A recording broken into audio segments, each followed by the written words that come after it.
पौराणिक कथाओं और ज्योतिष शास्त्र में कई ऐसे बातों का जिक्र किया गया है जिन्हें लोग आज भी मानते हैं। ज्योतिष शास्त्र के जानकारों का मानना है कि इन बातों को न मानने वाले या रात में वर्जित काम करने वालों से लक्ष्मी रूठ सकती है। यहाँ पर हम कुछ ऐसे नियमों के बारे में बताने जा रहे हैं जिनके बारे में आपको जानना जरूरी है। साथ ही कई बातें तर्कसंगत व वैज्ञानिक भी प्रतीत होती है। हालांकि ये आप इन्हें मानते हैं या नहीं, ये आपकी रुचि पर निर्भर है। हिंदू धर्म शास्त्रों के अनुसार कई काम करने के लिए विशिष्ट समय बताया गया है। तो आइए इनमें से कुछ कामों के बारे में विस्तार से जानते हैं। सूर्यास्त के बाद शव जलाना क्यों है मना?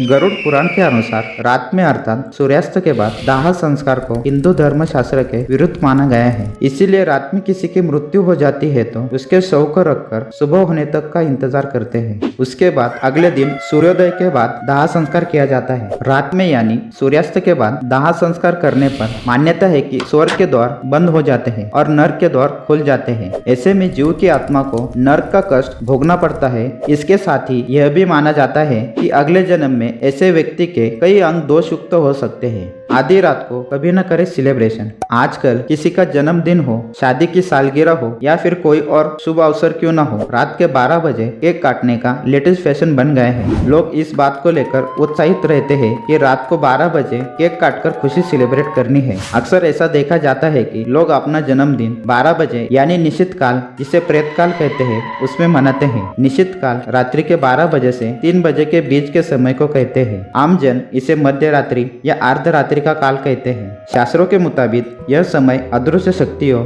भूत व पिशाच का काल होता है। इस समय में यह शक्ति अत्यधिक रूप से प्रबल हो जाती है।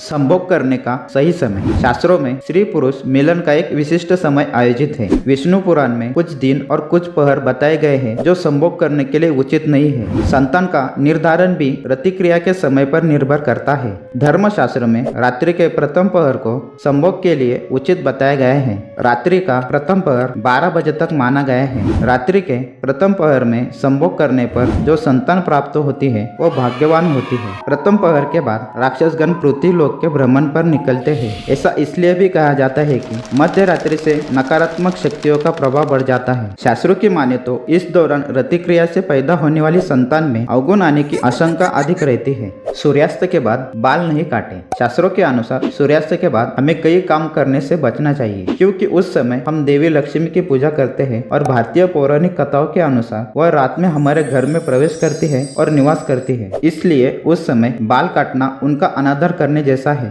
शास्त्रों में इस बात का जिक्र किया गया है कि रात के समय बाल काटने से घर में लक्ष्मी दूर होने लगती है और घर में कलह होने के साथ आर्थिक हानि होती है। ऐसी किसी भी हानि से बचने के लिए हमें रात के समय बाल कटवाने से बचना चाहिए। दोस्तों, वीडियो अंत तक देखने के लिए धन्यवाद।